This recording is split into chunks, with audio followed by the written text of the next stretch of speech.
भविष्य की दुनिया में धरती की सतह पर भारी रेडिएशन हो चुका है। इंसान अब जमीन के नीचे रहने को मजबूर हैं। हर किसी को एक छोटा सा कमरा मिलता है जिसमें कोई खिड़की नहीं होती। सुबह होते ही एक नकली मुर्गा आपकी नींद तोड़ता है। फिर दीवार पर लगे बड़े स्क्रीन पर विज्ञापन शुरू हो जाते हैं। अगर आपको विज्ञापन स्किप करना है तो पैसे देने पड़ते हैं। अगर आप आंखें बंद करके थोड़ा आराम करना चाहें तो तुरंत एक तेज सिस्टम चेतावनी सुनाई देती है जो आपको मजबूर कर देती है आंखें खोलने पर। राहुल नाम का एक आम आदमी 100 रुपये खर्च करके विज्ञापन बंद करता है। फिर वह वॉशरूम जाता है जहां वो 3 रुपये का टूथपेस्ट सटीक मात्रा में निकालता है।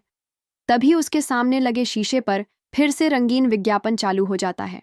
मजबूरन वह दोबारा पैसे खर्च करके उसे भी बंद करता है और फिर अपने काम के लिए हेडसेट पहन लेता है। राहुल कमरे से बाहर निकलकर लिफ्ट से अपने कार्यस्थल पहुंचता है जहां वह साइकिल चलाकर पैसे कमाता है। ये आज के आम लोगों के लिए जीने का इकलौता तरीका है। ये काम न तो मज़ेदार है और न ही आसान, लेकिन जिंदगी में हर चीज़ के लिए पैसे लगते हैं तो राहुल इसे झेलने को मजबूर है। जैसे ही वह साइकिल पर बैठता है, सीट अपने आप उसकी ऊंचाई के अनुसार एडजस्ट हो जाती है। साइकिल जैसे जैसे चलती है, स्क्रीन पर उसकी कमाई बढ़ती है। ज्यादातर लोग काम के दौरान कॉमेडी शो देखते हैं, लेकिन राहुल बोरिंग एनिमेशन देखता है क्योंकि उससे पैसे दुगुने मिलते हैं। दोपहर के खाने में वह एक हरा सेब खरीदता है। ये भले ही लैब में तैयार किया गया हो, पर उसका स्वाद ठीक है। बाकी लोग जहां अपने वर्चुअल अवतार को सजाने संवारने में पैसे खर्च करते हैं, राहुल असली चीज़ों पर खर्च करना ज़्यादा पसंद करता है। इसी वजह से वो अनजाने में ही 1.5 करोड़ रुपए बचा लेता है। राहुल का एकमात्र शौक है ऑफिस से लौटने के बाद एक शूटिंग गेम खेलना। कुछ दिनों बाद एक सहकर्मी जंक फूड खाकर इतना मोटा हो जाता है कि अब साइकिल नहीं चला पाता और उसे सफाई कर्मी बना दिया जाता है। उसकी जगह एक बेहद खूबसूरत लड़की नेहा को नियुक्त किया जाता है। राहुल को वह इतनी अच्छी लगती है कि वह बार बार उसे देखने की कोशिश करता है। एक दिन जब राहुल वॉशरूम में होता है तो बगल के केबिन से एक प्यारी सी आवाज़ में गाना सुनाई देता है जो उसे सम्मोहित कर देता है। बाहर आती है वही नेहा। राहुल उसकी हिम्मत करके तारीफ करता है, लेकिन तभी एक रंगीन विज्ञापन बीच में आ जाता है। वह झेंप कर जल्दी से पैसे देकर उसे बंद करता है। नेहा सिर्फ मुस्कुराती है। कुछ दिनों बाद लंच ब्रेक में राहुल उससे बात करता है, उसकी आवाज़ की तारीफ करता है और उसे एक टैलेंट शो में हिस्सा लेने के लिए प्रेरित करता है। नेहा हंस देती है। वो कहती है कि सिर्फ एंट्री टिकट ही 1.2 करोड़ का है। राहुल कहता है कि अगर वह हिस्सा लेना चाहती है तो वह टिकट उसे गिफ्ट कर देगा। एक दिन की साइकिलिंग में 30,000 कमते हैं। 1.5 करोड़ इकट्ठा करने के लिए पूरे साल तक बिना कुछ खर्च किए मेहनत करनी पड़ेगी। लेकिन राहुल ने जो प्यार महसूस किया था, उसे पाने की उम्मीद में वह नेहा को वो टिकट दिला देता है। जब नेहा टिकट खरीदने जाती है तो पता चलता है कि अब उसकी कीमत 1.5 करोड़ हो चुकी है। राहुल की पूरी जमा पूंजी। बिना एक पल सोचे राहुल टिकट खरीद लेता है। जब नेहा उसे थैंक यू मैसेज भेजती है, राहुल को लगता है कि ये सब कुछ वाकई में उसके लिए मायने रखता है। अगले दिन राहुल नेहा को लेकर टैलेंट शो पहुंचता है। भीड़ बहुत ज्यादा है। कुछ लोग 2 महीने से कतार में हैं, लेकिन नेहा को तुरंत स्टेज पर बुला लिया जाता है। उसकी मासूमियत और सुंदरता ने डायरेक्टर का ध्यान खींचा था। बैक स्टेज में उसे एक बोतल शुद्ध जल पीने को दिया जाता है ताकि नर्वसनेस से उल्टी न हो। फिर नेहा स्टेज पर जाती है जहां 3 बड़े जज और हजारों वर्चुअल दर्शक मौजूद हैं। जैसे ही वह स्टेज के किनारे खड़ी होती है, दर्शक उसका मजाक उड़ाते हैं। वह कहती है कि वह गाना गाएगी, लेकिन एक काले जज ने कहा, लोग कुछ और देखना चाहते हैं।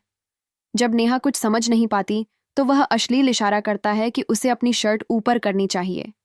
बाकी दर्शक शोर मचाते हैं। शुद्ध जल के असर से नेहा को गुस्सा नहीं आता। वह गाना शुरू करती है और पूरा हॉल शांत हो जाता है। उसकी भावनाओं से भरी आवाज सुनकर कई दर्शकों की आंखों में आंसू आ जाते हैं। पर्दे के पीछे खड़ा राहुल गर्व महसूस करता है, लेकिन बीच में गोरा जज उसे बीच में रोकता है। कहता है कि उसकी आवाज अच्छी है, लेकिन सबसे बेहतरीन नहीं। फिर वह नकली सहानुभूति दिखाते हुए कहता है कि उसकी सुंदरता उसकी प्रतिभा को ढक देगी, इसलिए वह सिंगर बनने लायक नहीं है।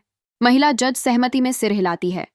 तभी काला जज कहता है कि वह उसे अपने कलर चैनल पर लेना चाहता है। अगर वह हाँ कह दे तो उसे फिर कभी साइकिल नहीं चलानी पड़ेगी। दर्शक जोर जोर से चिल्लाते हैं, यह मौका मत गंवाओ। राहुल स्टेज पर पहुंचना चाहता है, लेकिन गार्ड्स उसे खींच ले जाते हैं। नेहा रोते हुए हाँ कहती है। तालियों की गूंज होती है।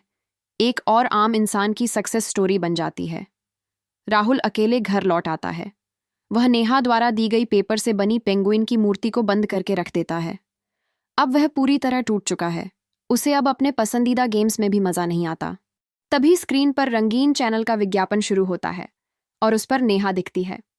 उसकी कहानी अब एक एडल्ट सीरीज में बदल चुकी है, जिसे लाखों लोग देख रहे हैं। राहुल उसे देखना नहीं चाहता, लेकिन उसके पास विज्ञापन बंद करने के पैसे नहीं हैं। वह आंखें बंद करना चाहता है, पर सिस्टम चेतावनी देता है। आंखें खोलो। वह बाहर भागना चाहता है, लेकिन दरवाजा लॉक है। गुस्से में वह स्क्रीन पर सिर मारता है, फिर जमीन से एक कांच का टुकड़ा उठाकर अपने हाथ में चुभौता है, ताकि कुछ असल महसूस हो सके। अब राहुल ने ठान लिया है कि वह इस घटिया सिस्टम से बदला लेगा। वह फिर से साइकिल चलाने लगता है, सुबह से रात तक। अब वह कभी विज्ञापन स्किप नहीं करता, टूथपेस्ट की मात्रा भी 1/3 कर देता है और दूसरों की बची खुची थाली से खाना खाता है। आखिरकार उसने फिर से 1.5 करोड़ जमा कर लिए। फिर एक दिन वह खुद एक टैलेंट शो की टिकट खरीदता है और अपनी कमर में कांच का टुकड़ा छुपाकर स्टेज तक पहुंचता है। कई दिनों तक वह शांत बैठा रहता है, जब तक कि एक दिन मंच को एक रंगीन इंसान की जरूरत होती है। तब उसका नंबर आता है। वह मंच पर डांस करता है, फिर अचानक अपनी शर्ट उतार देता है और गले पर कांच रख देता है। पूरा हॉल सन्न हो जाता है। जज उससे पूछते हैं कि वह क्या कहना चाहता है, पर राहुल ने कुछ भी तैयार नहीं किया था। तभी भीड़ चिल्लाने लगती है, करो, जल्दी करो। गुस्से में राहुल फट पड़ता है। वह जजों की दिखावेबाजी, आम लोगों की अनदेखी, इस नकली सिस्टम को सबके सामने उजागर करता है। वह कहता है, हम जैसे लोग दिन रात साइकिल चलाते हैं और बदले में सिर्फ नकली कपड़े मिलते हैं। पूरी भीड़ मंत्रमुग्ध हो जाती है, पर चालाक जज उसकी स्पीच की तारीफ करते हैं। कहते हैं, इतनी शानदार परफॉर्मेंस पहले कभी नहीं देखी। दर्शक तालियां बजाते हैं। राहुल को झटका लगता है। उसका विद्रोह अब शानदार एंटरटेनमेंट बन चुका है। फिर जज उसे एक पर्सनल स्पीच शो का ऑफर देते हैं। राहुल चुप हो जाता है। अब आगे क्या हो? क्या आप होते तो क्या करते? राहुल ने हाँ कह दिया। उसके बाद एक नया गार्ड उसकी जगह ले लेता है। नीचे के लोग अब भी साइकिल चला रहे हैं। टीवी अब भी रंगीन शो दिखा रहा है। राहुल अब फेमस स्पीकर बन चुका है। आत्महत्या जैसा स्टंट करके अब वह अमीर हो चुका है। अब उसके पास अपना फर्नीचर, अपना ऑर्गेनिक जूस है। और इसी बीच राहुल को सच्चाई पता चलती है, धरती की सतह कभी रेडिएटेड थी ही नहीं।